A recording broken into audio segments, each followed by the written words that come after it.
y seré su Dios, y ellos serán mi pueblo. Por lo cual, salid de en medio de ellos y apartaos, dice el Señor, y no toquéis lo inmundo, y yo os recibiré. Y seré para vosotros por padre, y vosotros me seréis hijos e hijas, dice el Señor Dios Todopoderoso.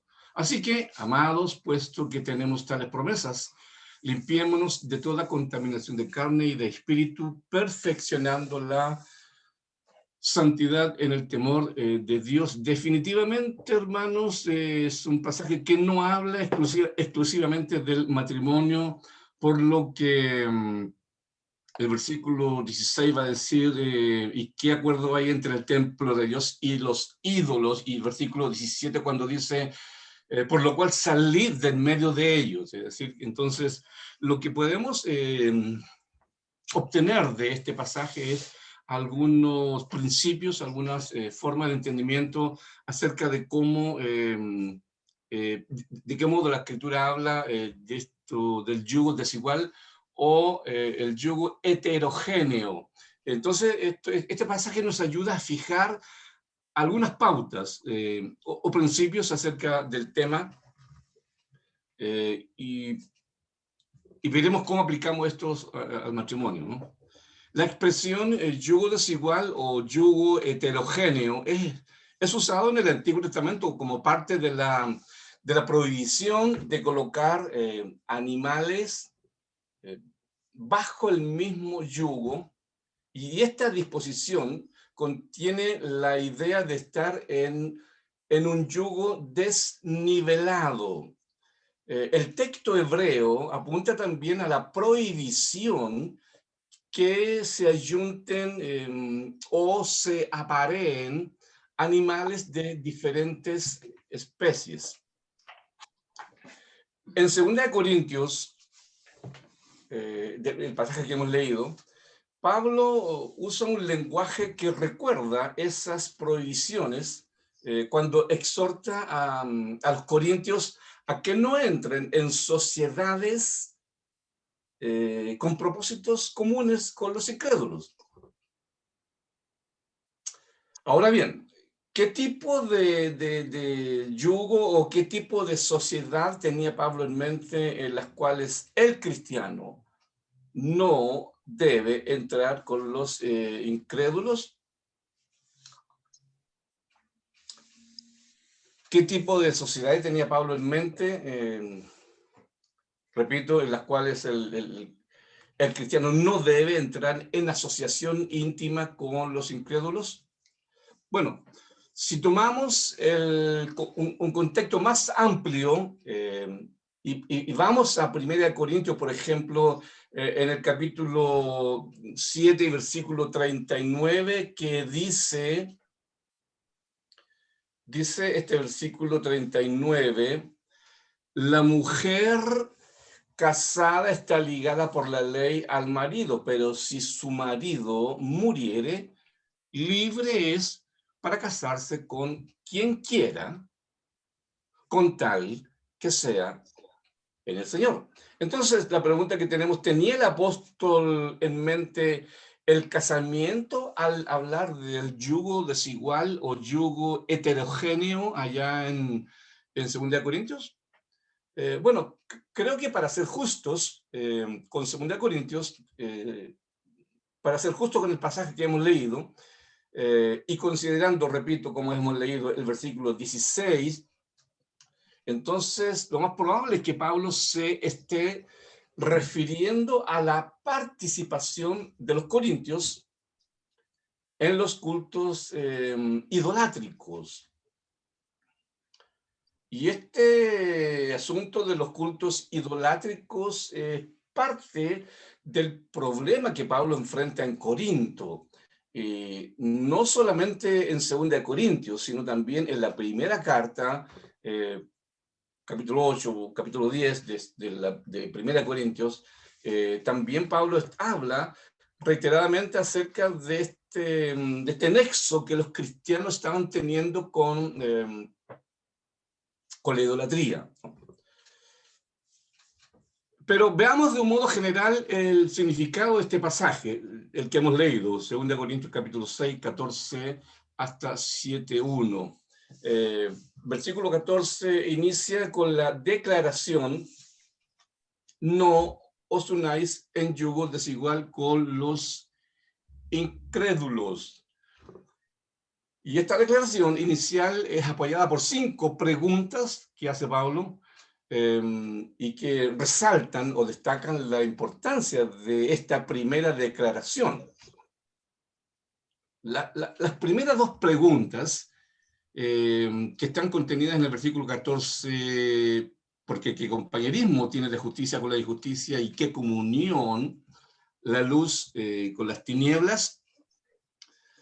Estas primeras preguntas están apoyando, digo, esta afirmación inicial: no os unáis en yugo desigual con los incrédulos. ¿Qué compañerismo tiene la justicia con la injusticia y qué comunión la luz con las tinieblas? En Colosenses capítulo 2, versículos 12 al 14, no es necesario que lo busquen, pero Pablo presenta ahí, en Colosenses 1, 12 al 14, Pablo presenta la salvación como el ser liberados del dominio de las tinieblas y ser transportados para el reino del Hijo de Dios, donde los que han sido transportados para el reino del Hijo de Dios comparten la herencia de los santos en luz.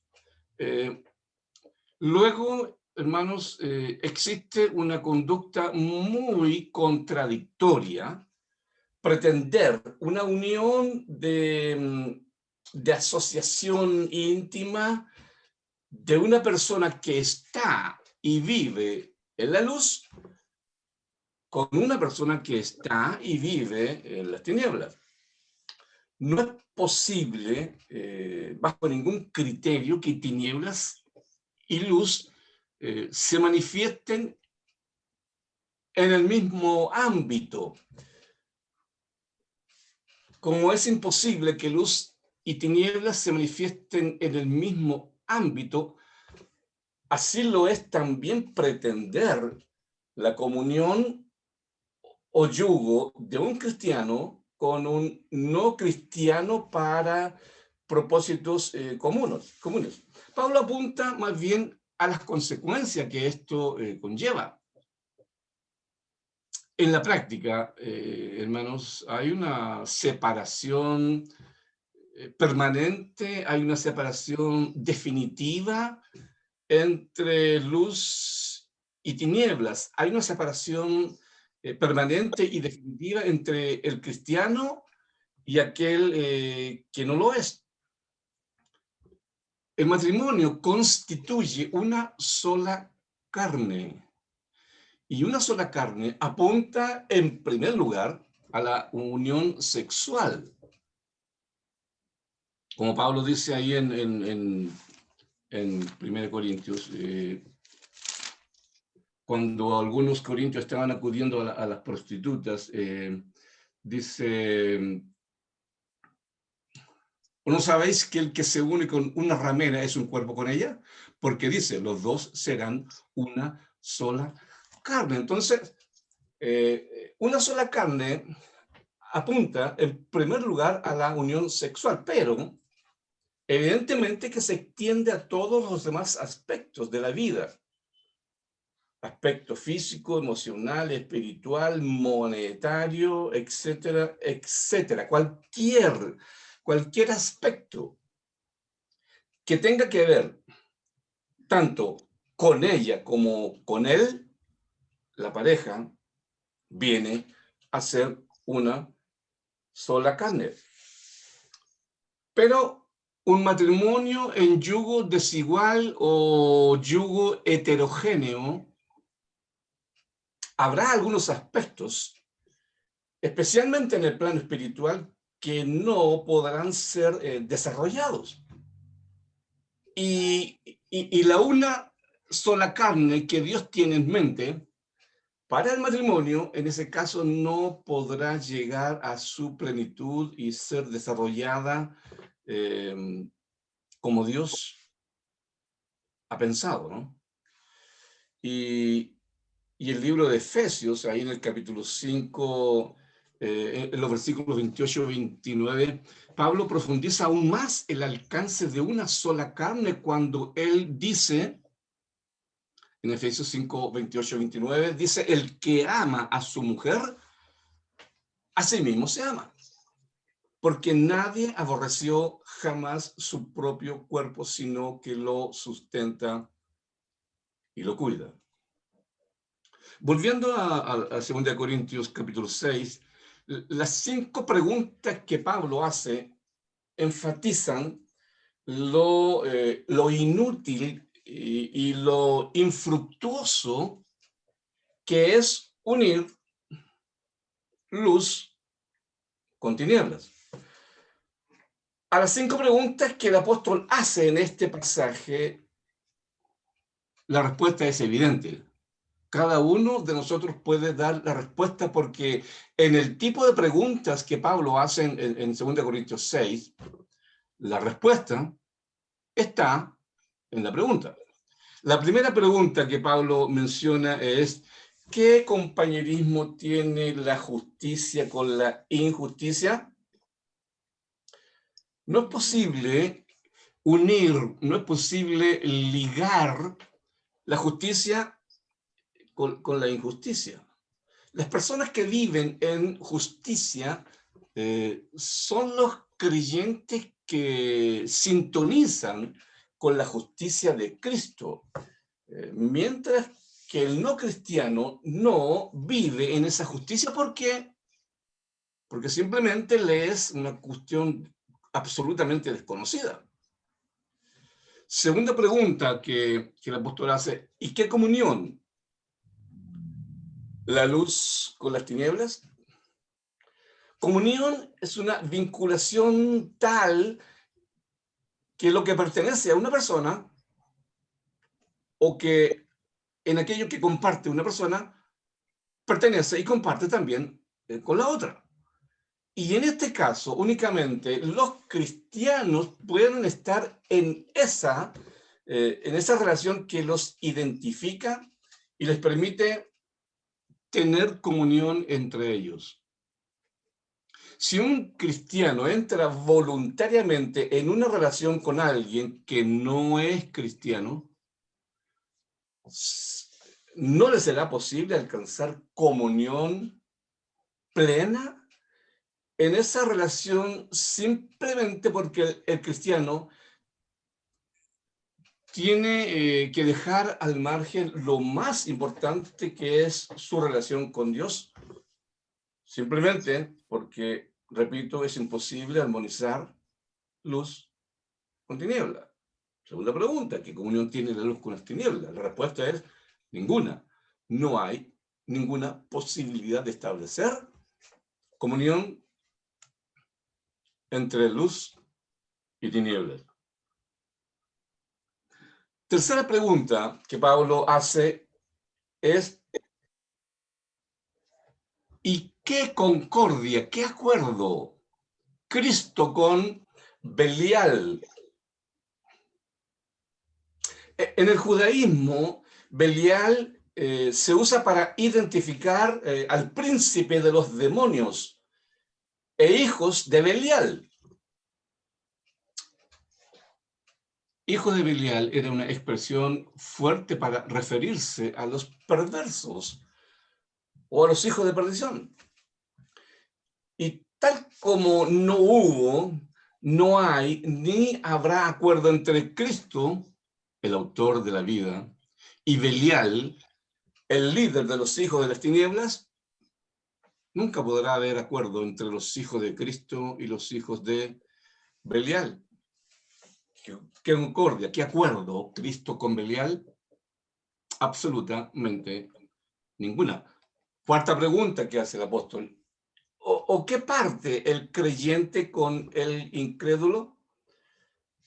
Por la misma razón que hemos expresado o dicho antes, la incompatibilidad es absoluta. Pero Pablo usa aquí la palabra parte para establecer el contraste. ¿Qué parte el creyente con el incrédulo? Y entre otros usos, esta palabra parte se usaba para referirse al reparto de un botín de guerra. Y en este caso, la imposibilidad está en que no pueden participar de la misma porción el creyente con el incrédulo. El creyente con el incrédulo definitivamente no tienen parte. Quinta pregunta que hace el apóstol: ¿y qué acuerdo hay entre el templo de Dios y los ídolos? En esta última pregunta, Pablo hace referencia a dos sistemas antagónicos, como son el templo de Dios y el de los ídolos. La respuesta a la pregunta es obvia, evidente. No hay posibilidad alguna de acuerdo entre el templo de Dios y el templo de los ídolos. Y con las palabras templo de Dios, Pablo está refiriéndose al lugar en el que Dios habita. En el Antiguo Testamento, el arca del pacto era el símbolo de la presencia del Señor. Más adelante, Dios moraba en el templo en Jerusalén. Ahora, el templo de Dios es su iglesia. El templo de Dios es el cristiano donde Dios mora a través de su espíritu. En resumen, hermanos, el apóstol no está prohibiendo que un cristiano tenga algún tipo de contacto con no cristiano. Es posible incluso que en algunos aspectos de la vida cotidiana se pueda realizar algo en común, como trabajo, participación en asuntos culturales, relación con amigos no cristianos, familiares no cristianos, etc. Pero una cosa es clara: la vida espiritual es absolutamente incompatible. La amistad de relación íntima no es posible entre un cristiano y un incrédulo. Es porque los amos y los señores de uno y del otro son opuestos y son incompatibles. De este modo, hermanos, la exhortación del apóstol está dirigida a que los creyentes no pueden ni deben establecer un yugo con los incrédulos, porque ese yugo es, por propia naturaleza, un yugo desigual, un yugo heterogéneo. Y es muy evidente que esta enseñanza también se aplica al matrimonio, por la naturaleza de la relación que se da en el matrimonio. De modo que podemos decir con absoluta seguridad: no es sabio, no es apropiado, por donde usted quiera mirarlo, no es sabio ni apropiado que un cristiano se case con una persona que no es cristiana. Y quisiera compartir con usted algunas razones. Número uno: ¿cómo es posible afirmar que amo a Dios y luego casarme con alguien que no me va a ayudar o no va a colaborar conmigo en el desarrollo y crecimiento de mi vida espiritual y no me va a ayudar a criar a mis hijos en disciplina y amonestación del Señor? Segundo, si el futuro esposo o esposa no es cristiano, ¿cómo podrá él o ella desarrollar el rol que Dios asigna al esposo o a la esposa? Y en el caso del esposo, en el caso del esposo, parte importante del rol que Dios asigna al esposo es el de ayudar a la esposa a crecer espiritualmente. El esposo cristiano tiene el deber de ayudar a ella en su proceso de santificación. Pero, ¿cómo podría hacer eso un esposo no cristiano? Tercero, hay cosas fundamentales, hay cosas esenciales en la vida.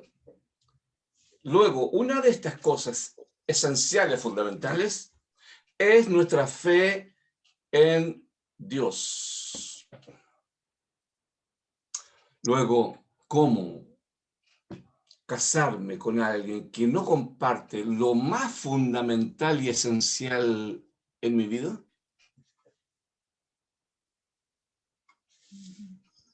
Cuarto, ¿cómo es posible casarse con alguien con quien usted no puede compartir sus problemas o necesidades espirituales? ¿Cómo alguien no cristiano pudiera orientarle en ese sentido? Hay algo ahí que no cuaja, hay algo que no amolda.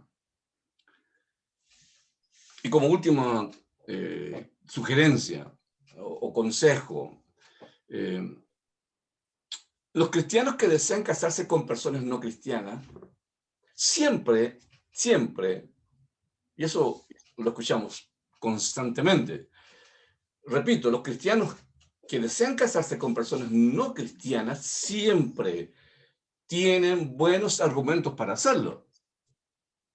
Que es una persona buena, que es de buena familia, que tiene buenos principios, que es un profesional, que me respeta, que me ha dicho que no va a incomodarme con respecto a mi fe, y etcétera, y etcétera.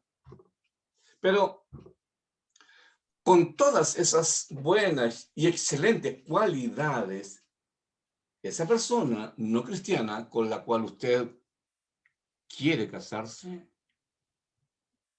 es parte, esa persona definitivamente es parte de lo que la Biblia llama tinieblas. Entonces, hermanos, creo que por donde miremos las cosas, lo más aconsejable es que los cristianos busquen asociaciones con cristianos, entre cristianos, más aún si esta asociación se va a extender en el tiempo. Un ejemplo muy simple. ¿Cómo yo puedo establecer negocios que implican dinero en la vida? ¿Cómo puedo establecer ese tipo de asociaciones con incrédulos, con no creyentes? Mi actitud frente a esos negocios será actuar honesta y responsablemente con la ley y en todas las circunstancias. ¿Pero qué hará el no cristiano?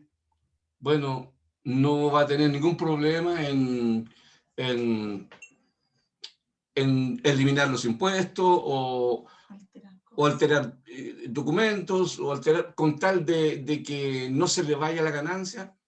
¿Cómo entonces asociarme con personas que en términos generales actúan con principios y criterios que se apartan completamente de la luz, que se apartan completamente de lo que es nuestra forma de vivir y que es algo que la Escritura determina acerca de cómo debemos vivir y actuar en este mundo?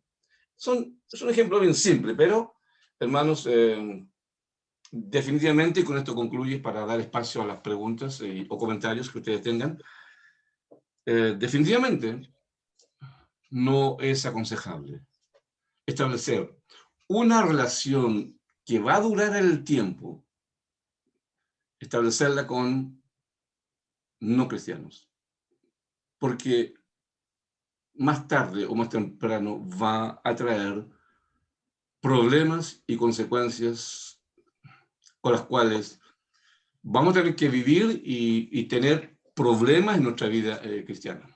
No pongamos en riesgo lo más esencial y fundamental en nuestra vida, que es nuestra fe en Cristo. Hermanos míos, dejo espacio a ustedes para preguntas y que tengan un comentario que hacer. Hermano Gustavo. Muchas gracias, hermano Milton, muchas gracias. Cuando nosotros escogimos este tema, o pensamos en este tema, sabíamos que no íbamos a tener un tema muy sencillo de tratar. No es fácil abordar temas como este. Muchas gracias por la presentación, hermano Milton, y a nuestros hermanos que nos están acompañando en esta charla, en esta reunión, y que quieran formular preguntas, por favor háganlo a través del chat, y para que nosotros le hagamos llegar a nuestro hermano Milton y podamos tener respuestas. Por favor, está abierto el grupo, la sala, para que puedan formular todas las preguntas que ustedes consideren necesarias. Por favor, hermanos. Y bien, la presentación de nuestro hermano Milton ha dejado muy claros algunos conceptos, ha dejado claras algunas recomendaciones para los jóvenes que están pensando en casarse y que obviamente esa es una decisión sumamente importante. Quienes ya hemos experimentado el matrimonio, bueno, gracias a Dios que ahora tenemos nuestras parejas con nosotros y todo ello, pero también considero que sería importante en el desarrollo de este tema ver de aquí para adelante qué ocurre con aquellas parejas que ya se han conformado sin haberse establecido en igual yugo. Tenemos aquí una pregunta, hermano Milton, dice: hola hermanos, tengo una pregunta. Yo estoy casada hace 5 meses con un hombre que no es cristiano. ¿Nos daría algún consejo? Esa es una primera pregunta. Una segunda pregunta, hermano Milton, dice: hermanos, muy buena noche. Escribo desde Arequipa, Perú. Mi pregunta es: ¿qué pasa si mi esposo se bautizó antes de casarnos, pero no es constante en la fe? Tenemos una pregunta más, hermano Milton, y luego, si siguen presentando más preguntas, le voy a hacer llegar. Una pregunta: y con los que antes de llegar a una obediencia están con una persona que no ha obedecido. Bueno, me parece entender que esta pregunta está referida a aquellas personas que han conformado su hogar antes de conocer al Señor. Hermano Milton, por favor. Bueno, en cuanto, hermanos, a la primera y última pregunta, esas preguntas las ajustamos al tercer tema, ¿no? Después del tercer tema, recuérdenme, hermano Gustavo, esas preguntas porque esas preguntas están contenidas como respuesta probablemente en el tercer tema. En cuanto al esposo que no es constante en la fe, bueno, ya ese es un asunto que, bueno, debe ser conversado con el esposo, debe tener la esposa una actitud de ayuda espiritual a quien no se compromete de lleno con la fe. Es evidentemente un problema espiritual, porque las personas que dejan de ser enseñados por Cristo, por su palabra, dejan de ser constantes en la fe, hay una parte en eso que no está funcionando completamente, porque ya el mundo comienza a tener cierta participación en algunos aspectos. Entonces yo creo que en ese caso la esposa tendrá que trabajar la vida espiritual de él en el sentido de la oración, de la constancia que ella manifiesta, de crear algún ambiente espiritual en la casa para que el esposo de alguna manera esté percibiendo y entendiendo de cómo la vida cristiana, este ambiente espiritual que la esposa genera en el hogar, lo vea como una cosa muy positiva, que ayuda al desarrollo armónico de la casa. Entonces, yo creo que, y en parte, yo creo que el segundo tema también podría ayudar a responder a esa pregunta, pero es evidente que no ser constante en la fe es un problema espiritual, evidentemente. Y en este caso, repito, yo creo que la esposa tiene bastante que decir respecto de eso en el sentido de colaborar, de ayudar. No estar criticando y por qué no te congregas. Y yo creo que esas cosas, ese tipo de críticas, ese tipo de afirmaciones no ayudan en absoluto a solucionar este tipo de problemas. Más que nada, yo creo que la respuesta de esta esposa debe ir por la parte más bien amorosa, la parte de ayuda, eh, de crear ciertos ambientes en la casa, en la relación misma, eh, en que el esposo pueda sentirse y vivir en un ambiente espiritual que la esposa está creando, y eso evidentemente que puede ayudar mucho, pero críticas no ayudan mucho a que el esposo retome su caminar en Cristo como corresponde. ¿Quiere decir algo usted? Okay. Ok, gracias hermano Milton. Tenemos 3 preguntas más que quisiera por favor que tratemos de responderlas.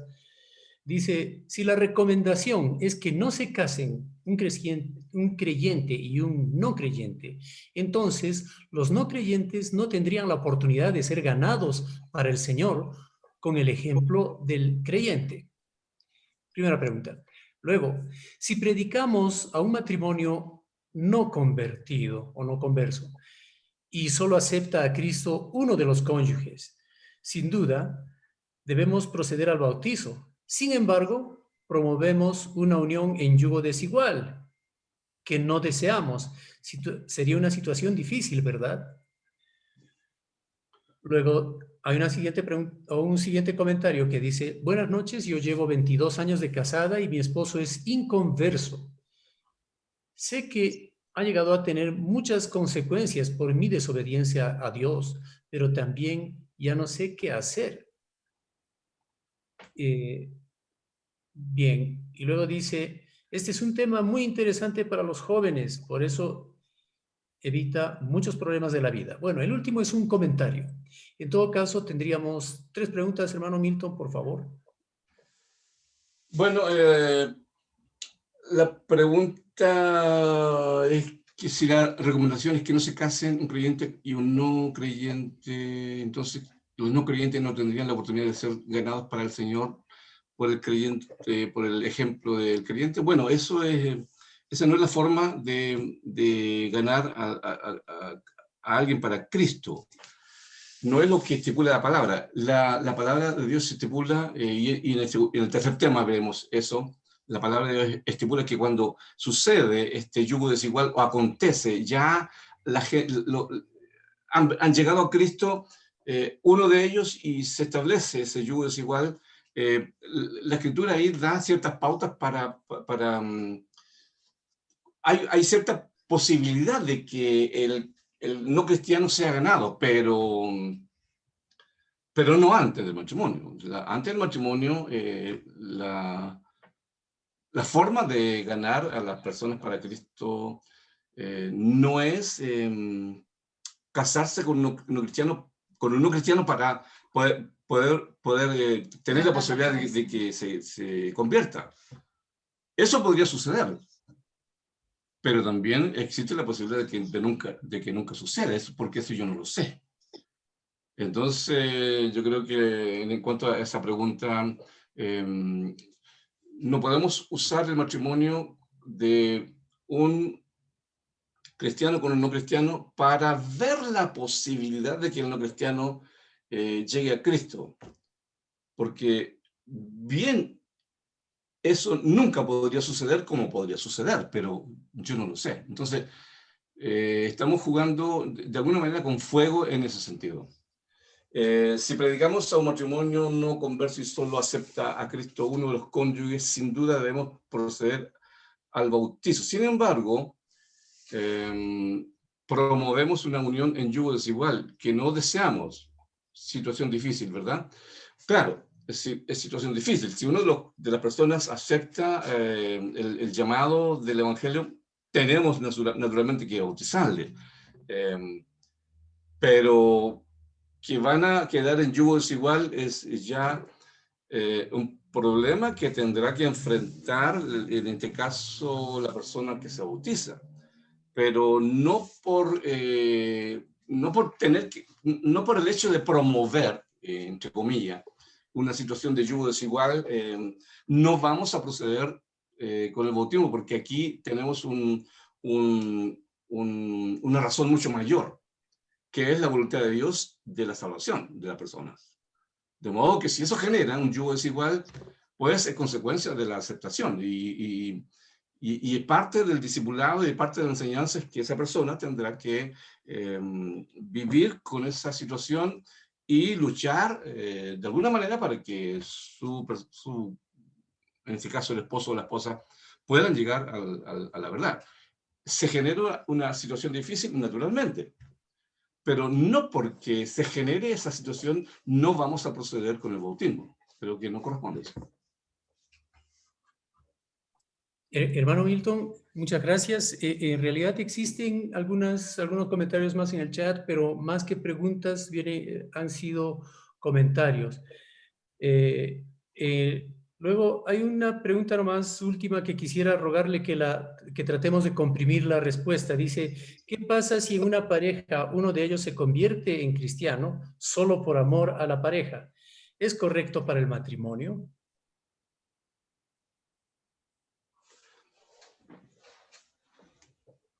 Uno de ellos se convierte en cristiano. Es la última pregunta, hermano. Claro, es incorrecto porque los motivos para ser cristiano no son el amor que yo tengo por la persona que es cristiana o que es cristiano. O sea, esa nunca es la razón y tristemente esa persona no ha obedecido a lo que realmente debe obedecer. Entonces hay una falla en su condición espiritual en eso. Los motivos que lo llevaron a ser cristiano no son motivos correctos, bíblicos. Entonces, naturalmente que esa persona debe reconsiderar y debe aprender cuáles son los motivos correctos y verdaderos, bíblicamente hablando, acerca de por qué yo debo ser cristiano, y no porque esté detrás de una persona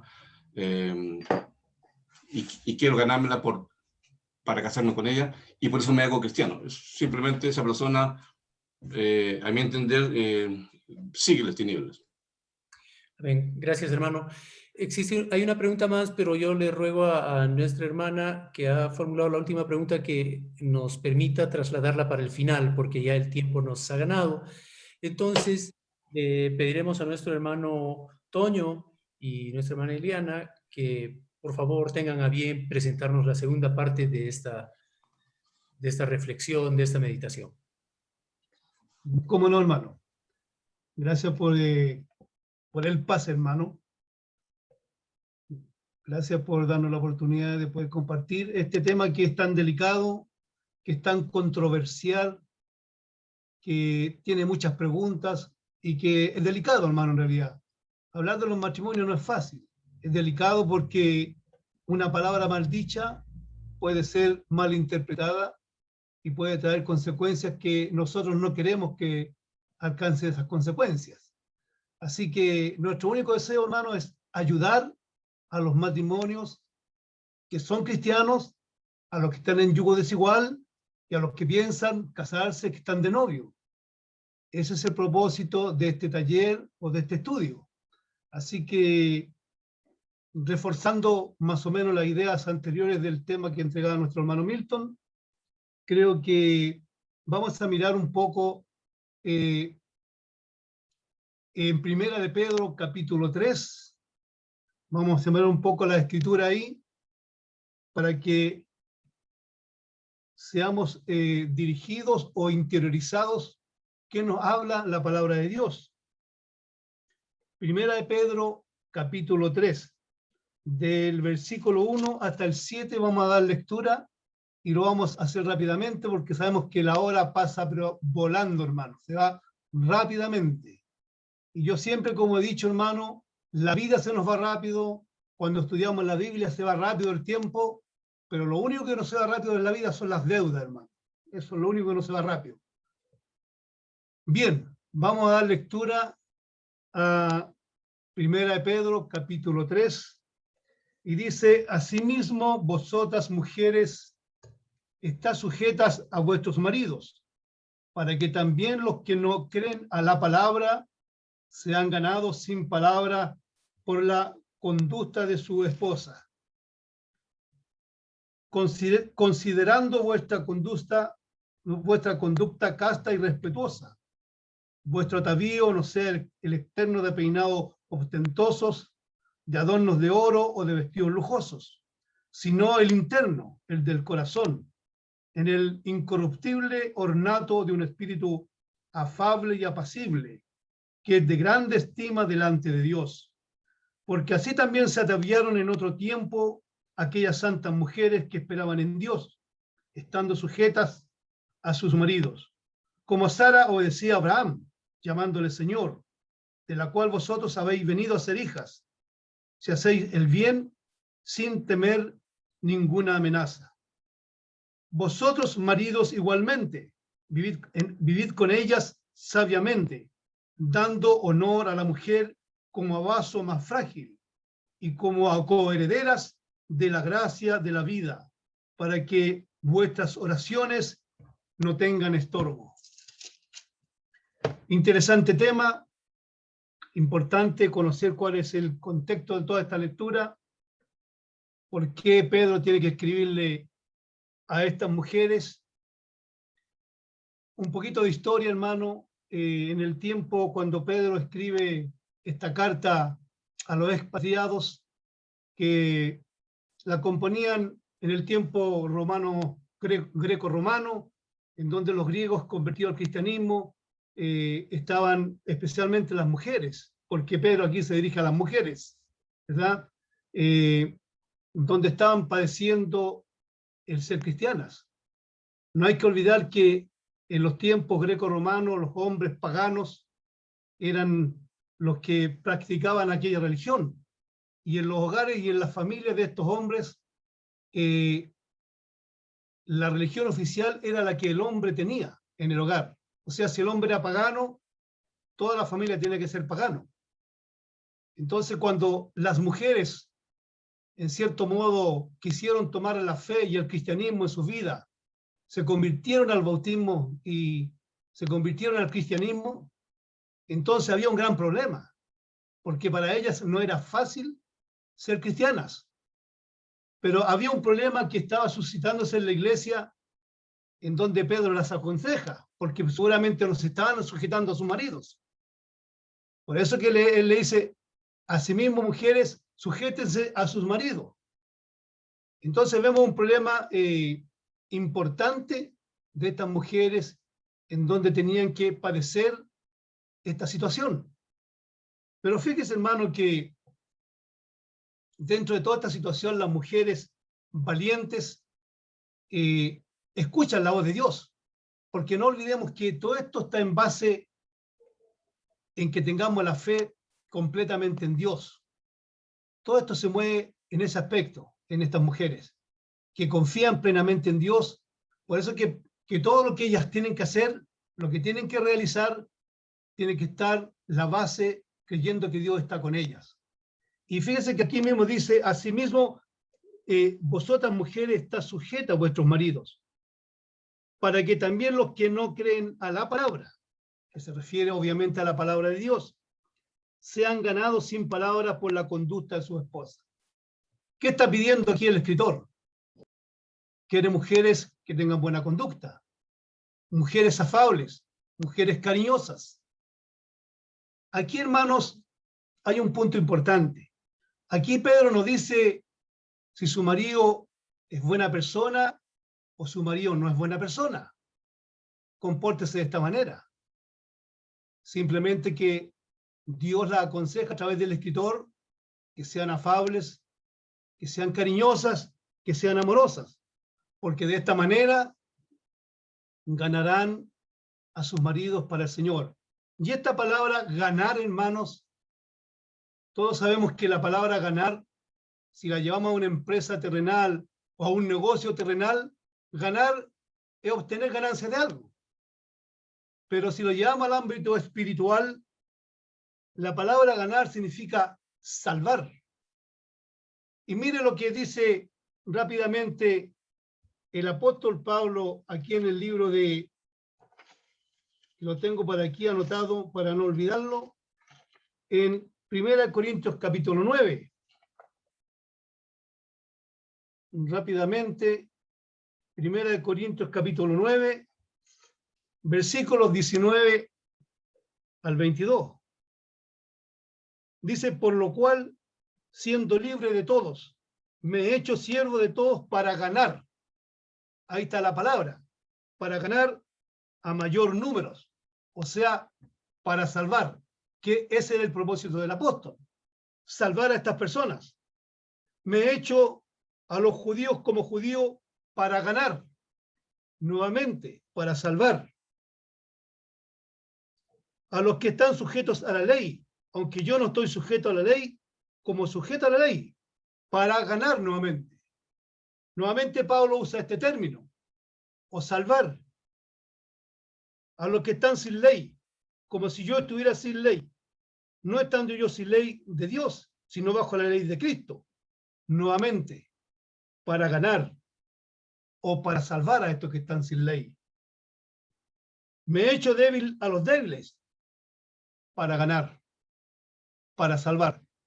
En estos versículos el apóstol usa 5 veces el término ganar, o sea, para salvar. Y aquí el apóstol Pedro recomienda a estas mujeres que con amor, con afabilidad, con paciencia, puedan ganar a sus maridos con su buena conducta, o sea, para salvar a sus maridos. Dice, considerando vuestra conducta casta y respetuosa. La castidad no solamente se refiere, hermanos, a la intimidad sexual, sino que eso conlleva al carácter cristiano en general de la mujer, de su vida cristiana. Una mujer sabia, una mujer respetuosa, una mujer que tiene todo lo que Dios quiere que tenga ella. Y todo esto, hermano, lo hace en base creyendo en que Dios está con ella, en la fe que Dios ha puesto en su vida. Porque no es fácil un hogar donde un hombre pagano se destituye a la mujer de ese paganismo y se convierte al cristianismo. Para este hombre es muy incómodo.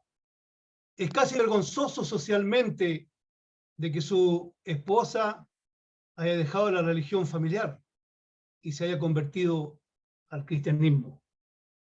Una mujer casta y respetuosa es aquella que mueve su vida en base a la fe que tiene en Dios. Todo este contexto, hermano, está basado en la fe en Dios. Todas estas mujeres tienen la fuerza para soportar los embates muchas veces de estos maridos, que no sabemos que a lo mejor fueron violentos, físicamente, emocionalmente y socialmente. Pero ellas tenían la fe puesta en Dios. Pedro le aconsejaba que todo lo que hicieran, primeramente, lo hicieran para Dios, porque Dios iba a estar siempre con ellas. Que vuestros vestidos no sean externos de peinados ostentosos y en adornos de oro.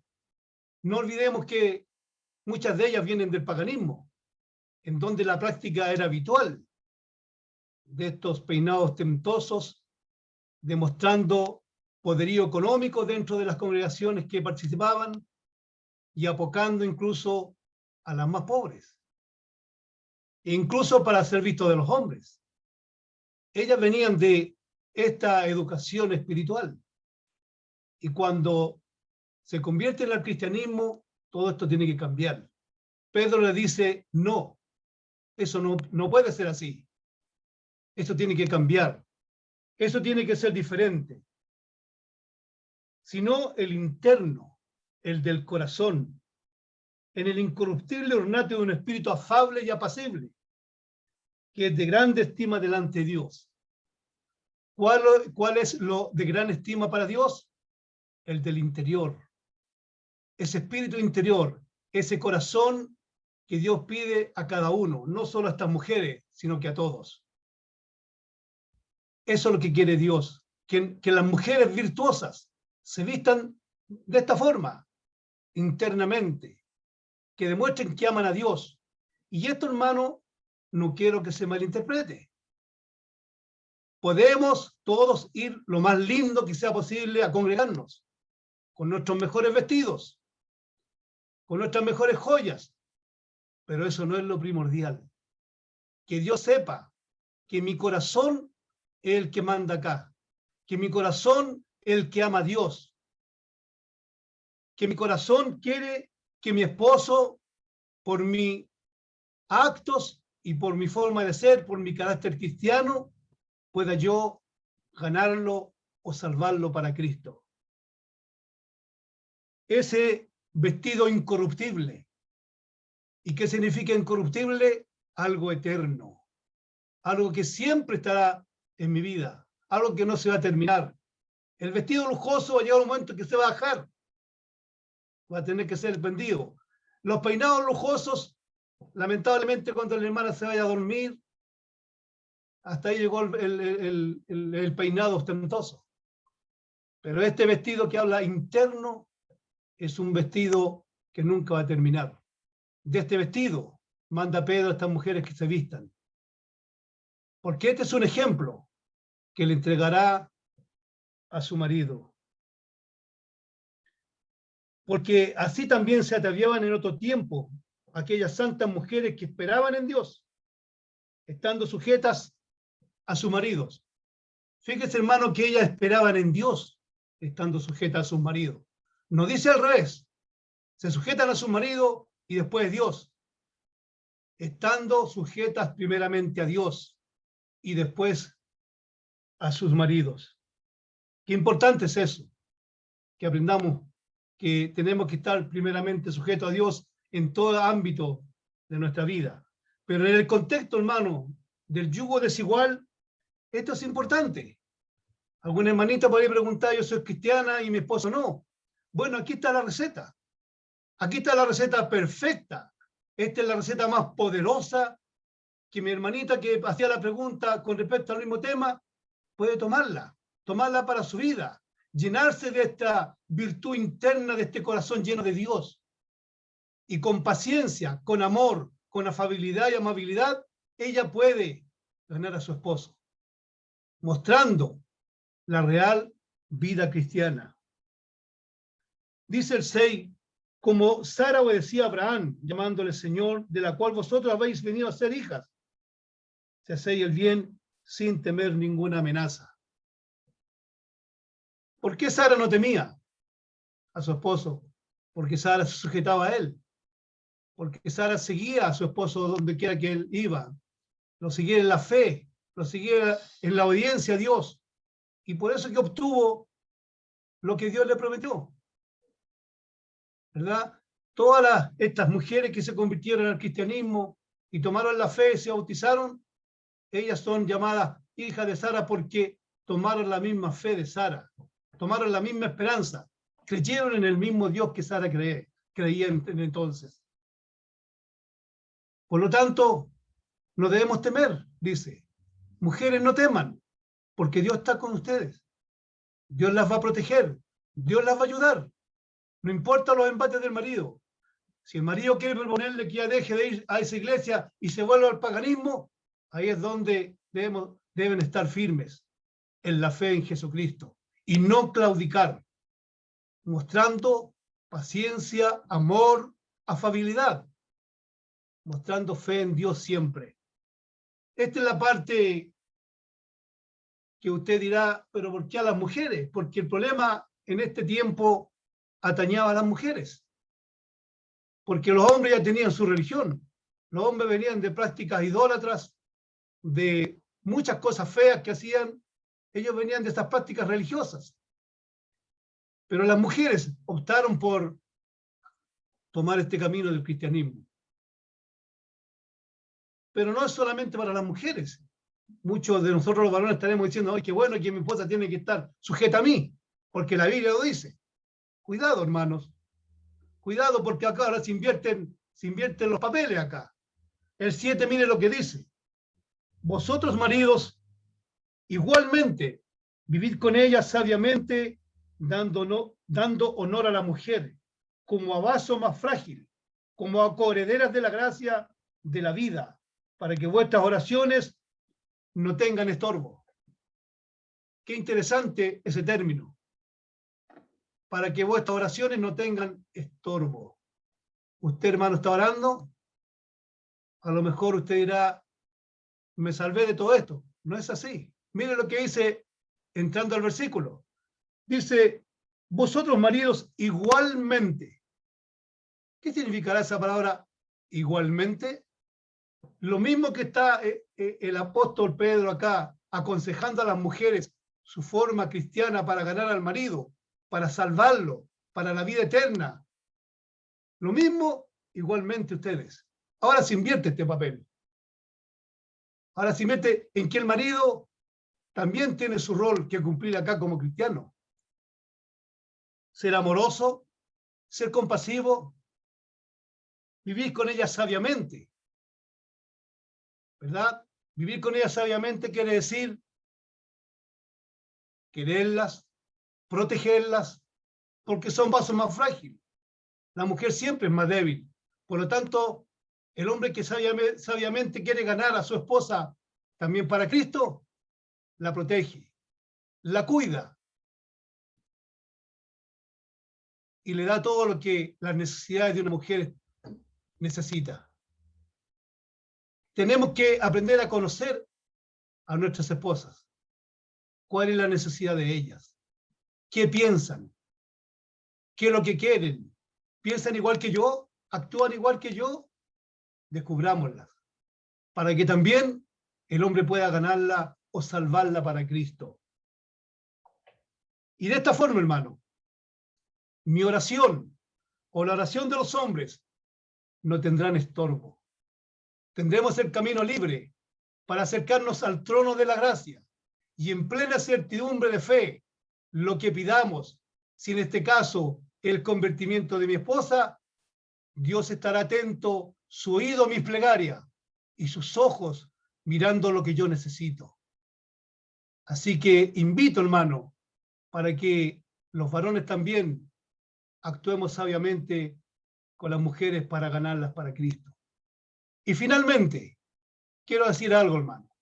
Todo esto que hemos escuchado, hablando del yugo desigual, no solamente esto es para el yugo desigual, también es para muchos matrimonios cristianos, que muchas veces en los matrimonios cristianos también hay dificultades. Tomemos esto para nosotros también, tomémoslo y hagámoslo nuestro, para que nuestras oraciones no tengan estorbo. Que Dios les bendiga, mis queridos hermanos, que Dios los ayude a tomar la palabra de Dios. A muchos yo sé que a lo mejor les incomoda este tema, pero es lo que Dios quiere para nosotros. Y todo lo que Dios quiere para nosotros siempre será bueno. Amén. Amén. Muchísimas gracias, hermano Toño. Sumamente contentos y agradecidos por la exposición, la presentación. Vamos a pasar al momento de preguntas. Dice, bueno, una hermana preguntó si se estaba grabando esta clase y sí, para la hermana que preguntó, le hacemos saber que sí se está grabando y seguramente esto va a ser colgado después en el portal, en la página de Facebook de la iglesia en Huanchac. Bueno, esa sería la respuesta para nuestra hermana que preguntó si se estaba grabando esta clase. Muy bien, entonces, hermanos, que quedamos, la sala está abierta para aquellas personas que quisieran hacer algunas preguntas o algunos comentarios respecto al tema que ha presentado nuestro hermano Toño.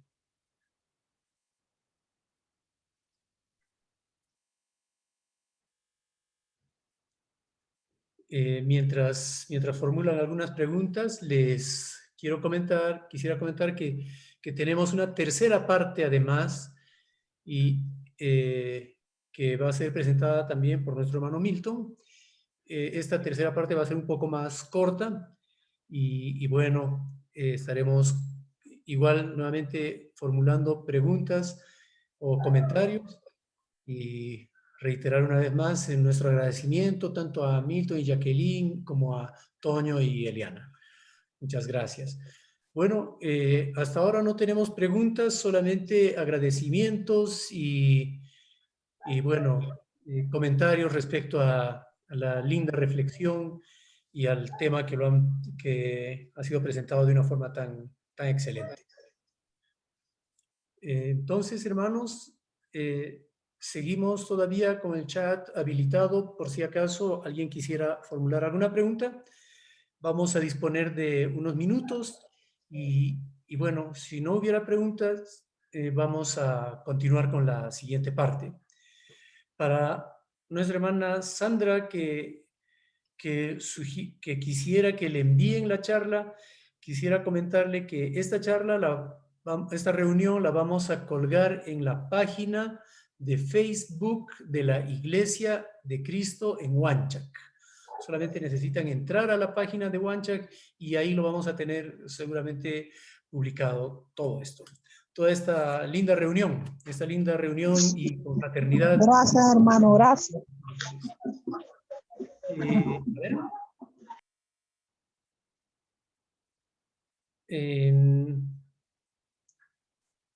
Aquí tenemos una pregunta o un comentario que dice lo siguiente. Un comentario de acuerdo a Primera de Pedro. ¿Podemos definir que la esposa busca amor y protección y el hombre busca respeto?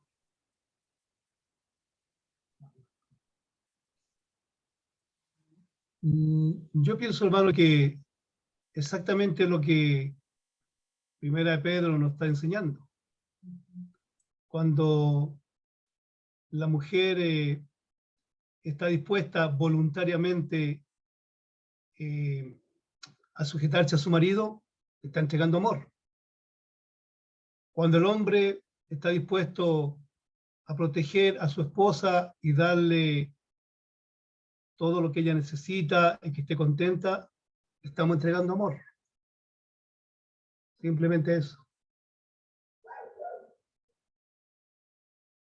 Ahora, si uno de los dos es cristiano o no, el que no es cristiano va a ser beneficiado, porque no solo recibe el amor de su esposa, sino que también recibe el amor de Cristo, o viceversa.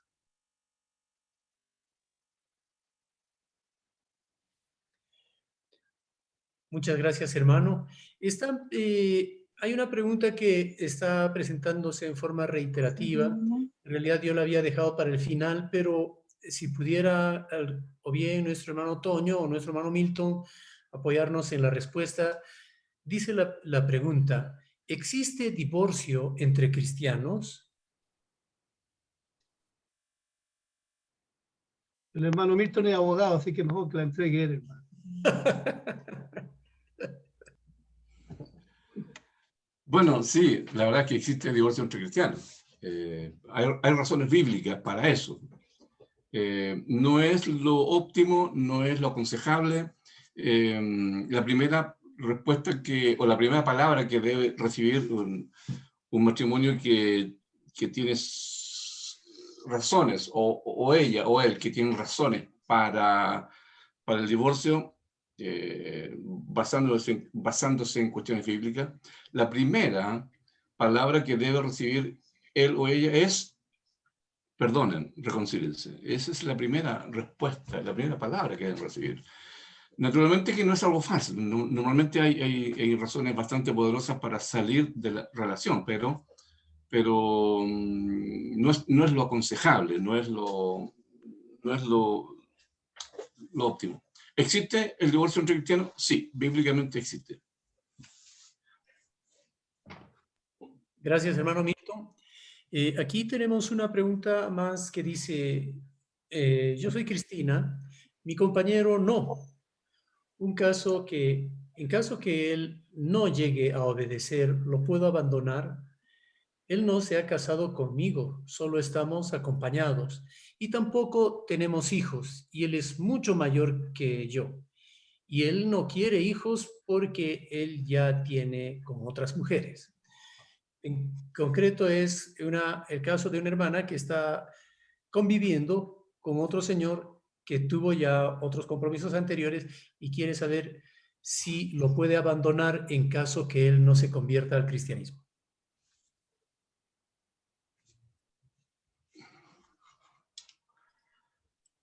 Y le pediremos a hermano Milton o hermano Otoño, por favor. Bueno, el tema no es simple, ¿ah? Una respuesta quizás no va a cambiar la consecuencia de la decisión que tomó. Ella es cristiana, ¿verdad? No va a cambiar la consecuencia, porque si estamos hablando de una hermanita que tomó la decisión de juntarse con un hombre adulto que a lo mejor viene ya casado, con hijos, es complicado el asunto. Yo no sé qué piensas tú, Milton, del tema.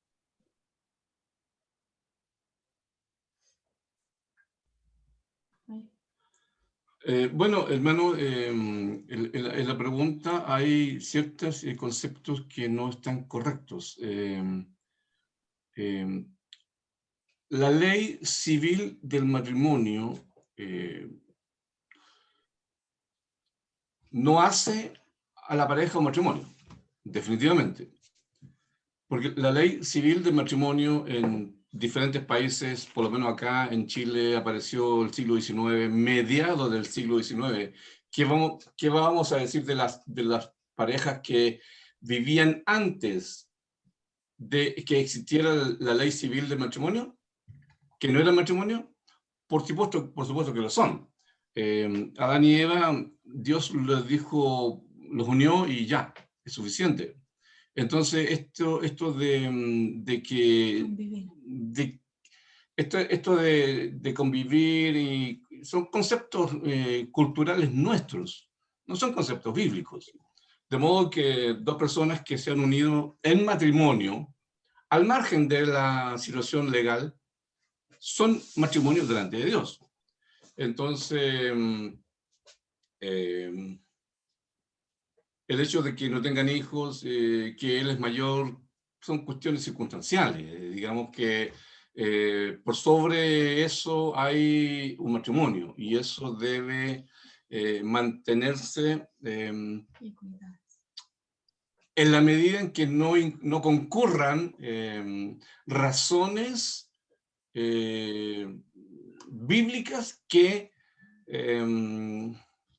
hagan que la relación pueda ser destruida, ¿no? Pero si eso no acontece, entonces debe ser mantenida la relación.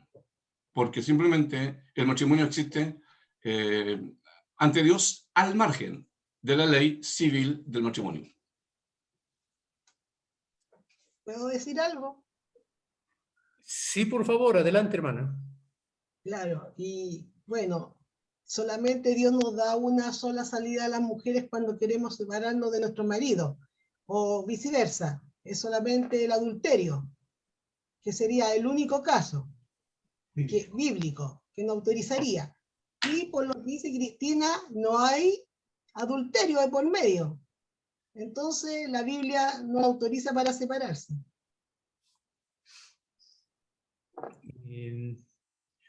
Ok, muchas gracias, hermana, por el comentario. Personalmente concuerdo mucho con nuestro hermano Toño cuando señala que este es un caso complejo, porque probablemente tiene muchas aristas esta relación, porque, bueno, por diferentes razones, porque se trata de una persona que tiene una unión que probablemente no está formalizada tampoco ante la sociedad, porque no, bueno, se trata de una persona convertida con una inconversa y, en fin, otros aspectos más que tal vez tendría que revisarse muy cuidadosamente, detalladamente. Hermanos, no hemos recibido más preguntas, pero aquí hay una pregunta más que quisiera transmitirla. Dice, hermano, mi hijo está por nacer, pero aún no estamos casados. ¿Es posible contraer matrimonio después?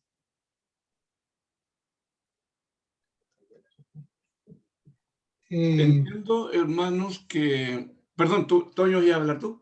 ¿Ibas a hablar? No, yo le iba a decir que están casados. Que no tienen que esperar al hijo ni nada, el hijo no tiene nada que ir ahí, el hijo es inocente de todo. Ellos están casados. Justamente por la explicación que Milton, nuestro hermano, estaba entregando hace un momento atrás. O sea, el matrimonio, hermano, es Dios quien lo constituye. Eso hay que tenerlo claro. El matrimonio es constituido por Dios. Cuando una pareja se junta y hacen el compromiso y el pacto del uno al otro ante la presencia de Dios, ya el haber tenido una relación íntima, eso constituye un matrimonio. Es verdad lo que tú dices, hermano. Gustavo. Se me olvidó el nombre del hermano. Se me olvidó tu nombre, hermano. ¿El mío, hermano? Gustavo. Sí. Es verdad lo que dice Gustavo, que, claro, muchas veces por causa de la sociedad y por las murmuraciones, tenemos que cumplir con la ley terrenal y que Dios también lo manda. Pero lo que tenemos que tener claro es el concepto de matrimonio. Lo demás, como nosotros también nos sometemos a las autoridades y ya en los trabajos, a los gerentes, estamos sometidos a ellos también, pero nosotros estamos sometidos primeramente a Dios. Primeramente estamos sometidos ante cualquier sometimiento a cualquier cosa terrenal, primero estamos sometidos a Dios. Entonces el matrimonio es como muy similar. El matrimonio está sometido, primeramente el pacto está hecho ante los ojos de Dios. Nuestra unión está hecha ante los ojos de Dios. Que lo demás Dios demanda para que no se murmure del Evangelio, ya eso también tenemos que hacerlo, para evitar eso. Pero eso no concluye el matrimonio. Esa murmuración de la sociedad, que tenemos que cumplir con la ley terrenal, eso no concluye el matrimonio.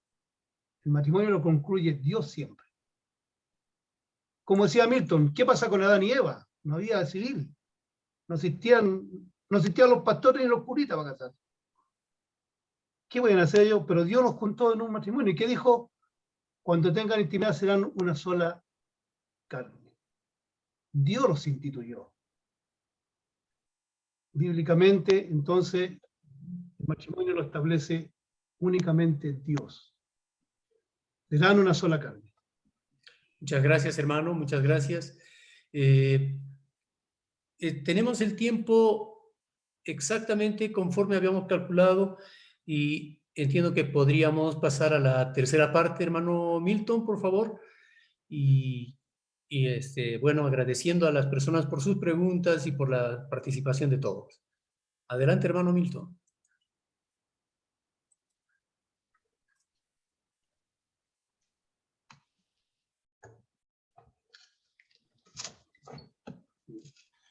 Gracias, hermanos. Vamos a considerar ahora 1 Corintios capítulo 7.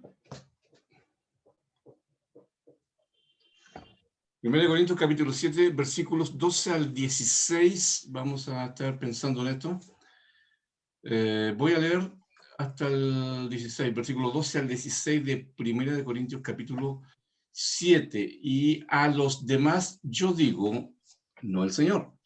Si algún hermano tiene mujer que no sea creyente y ella consiente en vivir con él, no la abandone. Y si una mujer tiene marido que no sea creyente y él consiente en vivir con ella, no lo abandone. Porque el marido incrédulo es santificado en la mujer, y la mujer incrédula es santificada en el marido, pues de otra manera vuestros hijos serían inmundos, mientras que ahora son santos. Pero si el incrédulo se separa, sepárese, pues no está el hermano o la hermana sujeto a servidumbre en semejante caso, sino que a paz nos llamó Dios. Porque, ¿qué sabes tú, oh mujer, si quizá harás salvo a tu marido? ¿O qué sabes tú, oh marido, si quizá harás salva a tu mujer?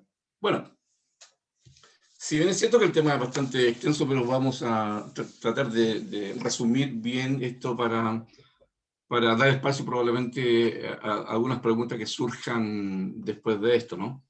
En versículos 12 al 16, Pablo está pasando aquí en el capítulo 7 de Corintios, Pablo está pasando a la tercera de las instrucciones que había comenzado en versículo 8 de este capítulo.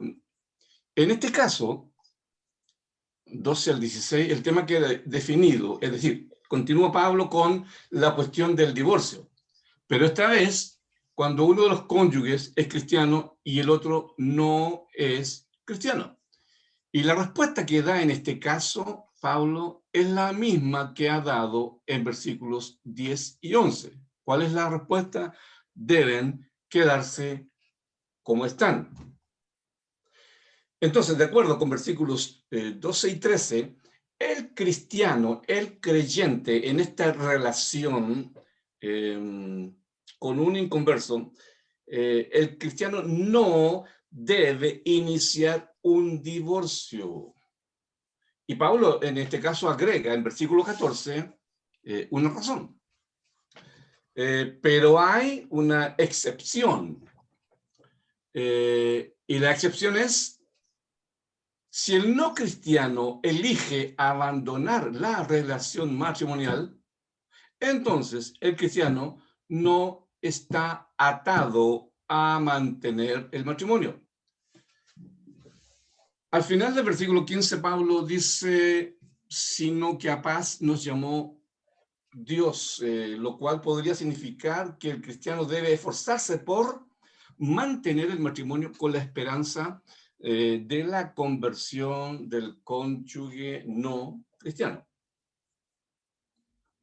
Eso es a modo de resumen. Versículos 12 y 13. Versículos 12 y 13. Después de que Pablo le habló en versículos 8 y 9 a los solteros y a las viudas, y en los versículos 10 y 11 le habló a los casados, aquí en versículos 12 al 16 va a referirse a los cristianos casados con no cristianos. Y lo que Pablo ya ha dicho en versículos 10 y 11 como mandato del Señor, sigue vigente ahora para los matrimonios mixtos o en yugo desigual. Y a los demás yo digo, es decir, comienza Pablo en 12, y a los demás yo digo, es decir, a los que no están casados con creyentes. Y evidentemente que en tiempo de Pablo y en la iglesia en Corinto, como ahora, hay muchos matrimonios en que él o ella se han convertido al cristianismo y el otro aún no es creyente. Entonces, notamos aquí que el matrimonio no tiene que ver únicamente con cristianos, tiene que ver con simplemente un hombre y una mujer. Aquí persiste en los matrimonios mixtos, como en los casos anteriores, la enseñanza general de no separación o divorcio entre ellos. Lo ha dicho antes para los casos que ha mencionado antes Pablo, lo insiste ahora. La no separación, el no divorcio entre ellos. Hermanos, cuando hablamos de separación, en términos bíblicos estamos hablando de divorcio. Esto de la separación en términos culturales nuestros, esta cosa de que se separan pero no se divorcian, eso no existe allá. Es algo, esto de separar pero no divorciarse es una cuestión cultural nuestra nada más. Pero la separación de la cual Pablo está hablando aquí en versículo 15, es divorcio simplemente, ¿no? Entonces, para aclarar ciertos conceptos. Entonces, en capítulo 7 de este Corintios, en versículo 1, Pablo ha dicho, en cuanto a las cosas de que me escribisteis, naturalmente que cuando Pablo dice eso, en la carta que los corintios le enviaron a Pablo, contenían estas preguntas, y esa es la razón por la cual Pablo debe hablar de esto, porque naturalmente que eso estaba contenido en la carta que los corintios le han enviado preguntando sobre esta situación. ¿Y qué debería hacer el creyente en esta relación de yugo desigual? No tenemos las preguntas de los corintios, solo tenemos las respuestas de Pablo. De modo que tenemos que reconstruir la pregunta basado en la respuesta que Pablo está dando. ¿Habrían entendido los corintios en razón de la libertad cristiana? ¿Habrían entendido los corintios que un marido creyente encontrara en la condición incrédula de su esposa un motivo para divorciarse o separarse de ella? Es probable que ellos estaban pensando en esos términos, de decir, mi esposa no es cristiana, yo me separo. Entonces, es posible que ellos encontraran en la condición espiritual del cónyuge no cristiano una razón para el divorcio. O habrían encontrado los corintios, por la enseñanza de Pablo de que el creyente es miembro del cuerpo de Cristo y que el incrédulo no lo es, habrían encontrado en esa razón para separarse o divorciarse de su esposa o de su esposo. La razón que hubiese sido, Pablo responde que si la parte no creyente quiere seguir en la relación matrimonial, el cristiano no debe buscar el divorcio o separación. Es decir, que el matrimonio debe mantenerse. Versículo 13. Y si una mujer tiene marido que no sea creyente y él consiente en vivir con ella, no lo abandone. Versículo 13 reitera literalmente para la cristiana casada con no cristiano. Los cristianos en matrimonio mixto o en yugo desigual no deben iniciar el divorcio o la separación. No deben hacer nada para romper la unidad matrimonial. Deben quedarse como están. Esa es la razón que Pablo da. Dice el versículo 14, porque el marido incrédulo es santificado en la mujer y la mujer incrédula se santifica en el marido. Pues de otra manera, vuestros hijos serían inmundos, mientras que ahora son santos. Hermanos, es importante señalar que un matrimonio es un matrimonio sagrado ante Dios, sea matrimonio entre cristianos, sea matrimonio entre no cristianos, sea matrimonio entre un cristiano y un no cristiano, cualquiera que esta sea la condición en la que se vive, es un matrimonio ante Dios. No existe la idea de hacer del matrimonio cristiano un estado espiritual superior al matrimonio entre no cristianos, por lo menos a los ojos de Dios no.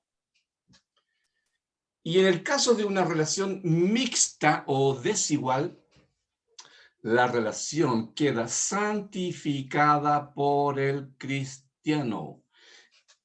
Esto no quiere decir que el incrédulo haya alcanzado la salvación. No estamos hablando de salvación cuando Pablo habla de que el incrédulo es santificado en la mujer cristiana. No estamos hablando de salvación. Pero desde la perspectiva de Pablo, mientras el matrimonio se mantenga, permanece la posibilidad para que el no cristiano alcance la salvación. De alguna manera que el pasaje no explica, el no creyente es santificado por el cónyuge creyente cuando el incrédulo desea mantener la relación, puesto que ambos en este caso están viviendo conforme a lo que Dios establece para el matrimonio, al margen de que sea una relación desigual o mixta. Y una breve explicación de este punto, de la santificación del cónyuge incrédulo en el cónyuge cristiano. Esta idea particular de santidad, cuando la persona no ha alcanzado la salvación, ese concepto de santidad en este sentido está registrada por allá en Romanos capítulo 11, 16. No es necesario que lo busquen. 11, 16 de Romanos dice... Pablo dice, si las primicias son santas, también lo es la masa restante. Y si la raíz es santa, también lo son las ramas. La idea de este versículo en Romanos 11, 16 es que la consagración de la parte santifica el todo. ¿Y cuál es el punto acá en Romanos 11, 16? Israel en tiempo de Pablo no está convertido aún, pero como la raíz es santa, como lo fue Israel originalmente para Dios, entonces el Israel del tiempo de Pablo, aunque aún no haya llegado a la fe, era, sin embargo, santo en ese sentido especial, ¿no? Es el concepto que Pablo traza ahí en Romanos 16 y que también está, esta idea está aquí en Corintios capítulo 7, ¿no? Entonces, en nuestro texto de 1 Corintios, esta santidad causada por el cónyuge cristiano en la relación, esta santidad también alcanza a los hijos. Es decir, que los hijos, por la relación que el progenitor creyente, también puede considerarse santos en la misma forma en que lo es el cónyuge no creyente. De modo que en ambos casos, cónyuge no cristiano e hijos, Pablo en este sentido plantea una visión muy especial, plantea una visión muy noble de cómo la gracia de Dios actúa por medio del creyente a favor de los miembros de su propia familia que no son cristianos propiamente tal. Y para Pablo eso constituye un hecho fundamental suficiente para conservar el matrimonio, aunque sea en yugo desigual. Versículo 15 dice, pero si el incrédulo se separa, sepárese, pues no está el hermano o la hermana sujeto a servidumbre en semejante caso, sino que a paz nos llamó Dios. Definitivamente el cristiano en esta relación desigual, en esta relación de yugo desigual, definitivamente el cristiano no debe buscar el divorcio.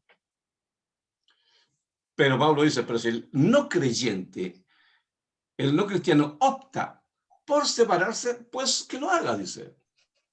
Es decir, si el cónyuge pagano no creyente busca la disolución del matrimonio, entonces Pablo dice que el creyente permita el divorcio. Y en cuanto a esta idea de que Pablo dice en 15, pues no está el hermano o la hermana sujeto a servidumbre en semejante caso. Esta idea,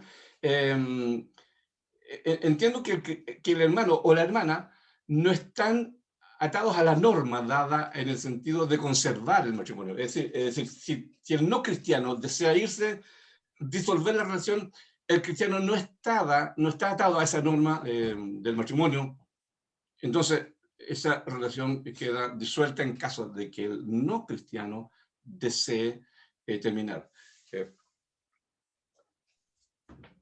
Los paganos pretenden disolver los matrimonios, pero Pablo admite que si el incrédulo quiere irse, entonces el creyente, dice, no está esclavizado a conservar una relación que el inconverso desea romper. Versículo 16. Porque, ¿qué sabes tú, oh mujer, si quizá harás salvo a tu marido? ¿O qué sabes tú, oh marido, si quizá harás salva a tu mujer? Y aquí la palabra ¿por qué? Con que comienza el versículo 16, une las dos preguntas de este versículo al versículo anterior, al versículo 15, ofreciendo una razón final, hipotética, naturalmente, para conservar el matrimonio mixto. ¿Qué sabes tú, mujer, si quizás harás salvo a tu marido? No lo sabemos. ¿Es posible? Sí. ¿Es posible que nunca? Es posible también. Entonces, las dos preguntas de este versículo 16 quedan, en algún sentido, quedan abiertas, en el sentido de que no se sabe si acontecerá o no la salvación del cónyuge incrédulo.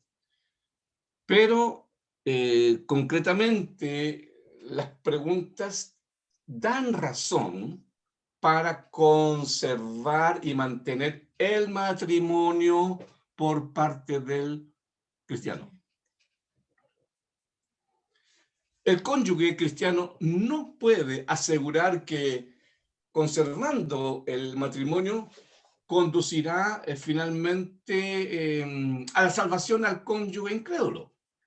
Pero, hermanos, esta misma ignorancia debe motivar al cristiano a conservar la relación matrimonial. Hermanos, para finalizar, no es el cónyuge cristiano el que debe iniciar movimientos para terminar la relación porque mi marido o mi esposa no es cristiano, entonces, etcétera, etcétera. Pablo dice que el cristiano no debe estar en esas circunstancias pensando disolver algo, porque la posibilidad de que haya un encuentro de este cónyuge no cristiano con Dios, existe la posibilidad. Y por esas razones, Pablo dice, no debe quedarse como está. Hermano, entonces dejo a mi hermano Gustavo para que coordine preguntas si hay o comentarios si hubiera. Muchas gracias, hermano Milton. Bueno, sí, aquí hay un comentario que dice, sería bueno investigar bien los casos para poder aconsejar a las parejas, ya que hay casos complicados. Efectivamente, Sandra, hay casos muy complicados y tratar cada caso en particular nos llevaría muchísimo tiempo y obviamente sería un caso de consejería que ahora no está a nuestro alcance. Por ello, las preguntas en realidad deberían estar asociadas a casos muy generales, ¿no? Muchas gracias, Sandra. De todas maneras, al iniciar nuestra presentación esta noche, hicieron dos preguntas que yo puedo entender que ya fueron resueltas por nuestro hermano Milton. Sin embargo, solamente quisiera recordar, decía, yo estoy casada hace 5 meses con un hombre que no es cristiano, ¿nos daría algún consejo? Y otra que decía, una pregunta, y con los que antes de llegar a una obediencia están con una persona que no ha obedecido, eran dos preguntas que nuestro hermano Milton indicó que iban a ser atendidas o resueltas con la tercera parte de la presentación. Y efectivamente, yo entiendo que la cosa quedó muy clara, pero hermano Milton, si usted quisiera ampliar algo, respecto a esas preguntas.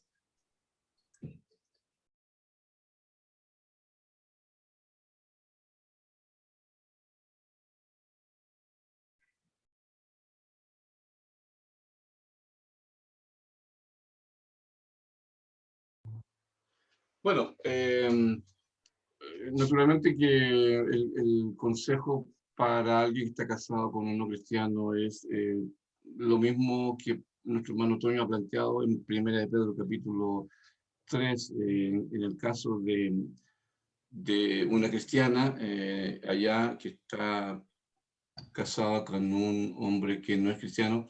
La conducta sabia, respetuosa, una vida de un vivir cristiano va a permitir, potencialmente va a permitir que el esposo pudiera llegar a la verdad, ¿no? Yo creo que eso es fundamentalmente la conducta propia de una mujer cristiana en cuanto vive con un marido que no es cristiano. La conducta, para que sean ganados sin palabras por la conducta de su esposa. Eso es importante, ¿no? Al margen, naturalmente, de que haya una buena relación de comunicación y en medio de esa comunicación de palabras también se puede compartir el evangelio de la palabra, pero fundamentalmente la conducta puede hablar mucho y muy fuerte para un hombre que no es cristiano. ¿Y la otra cuál era? Y en realidad tenían mucha relación las dos preguntas. Estaban asociadas a la idea de los matrimonios donde una persona es convertida y la otra no, ¿no? Entonces, sí, yo entiendo que la última exposición ha permitido clarificar bastante bien estas dudas, digamos.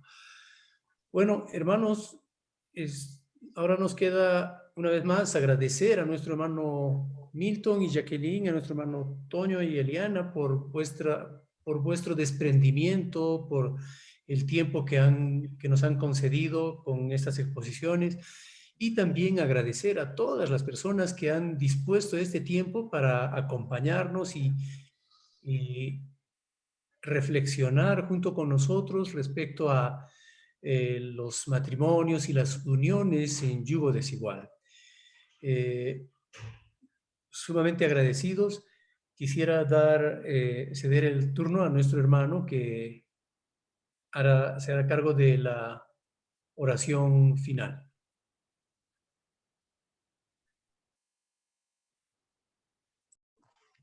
Buenas noches, hermanos. Vamos a entrar en oración para poder terminar con estas charlas que hemos tenido. Oremos. Bondadoso Señor, amado Padre, te agradecemos. Te agradecemos, Padre, por este tiempo, Señor, especial que nos has dado, por nuestros hermanos, Padre, que estudian tu palabra, Señor amado, y pueden darnos, Padre, con palabras precisas, Señor, tu enseñanza, Padre bendito. Te agradecemos, Padre, porque tú nos llevas siempre a entender mejor, Padre, lo que tú has permitido que quede, Señor, de tu enseñanza para nosotros, Padre, para así poder llevar nuestras vidas conforme a lo que tú has dejado, Señor amado, a lo que tú quieres, Padre. Te agradecemos, Señor bendito, porque tú nos has permitido, Padre, entender todas las cosas, Señor amado. Danos siempre, Padre, a través de tu Espíritu, la fortaleza de mantener, Padre, nuestros matrimonios, Señor amado.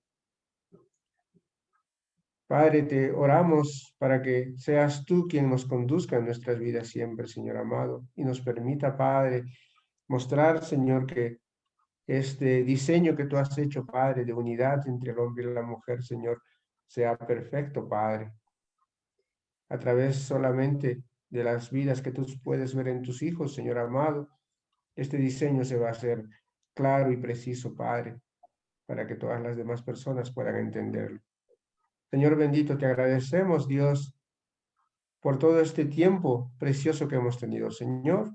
Te agradecemos por todas las personas que se han conectado, Padre, y han encontrado en las palabras a través de tus siervos, Señor amado, consuelo y tal vez, Padre, respuestas a sus interrogantes, Señor amado.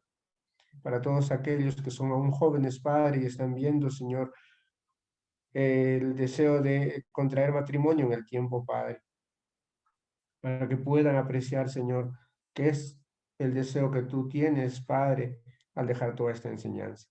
Gracias, amoroso Dios, gracias, bendito Señor.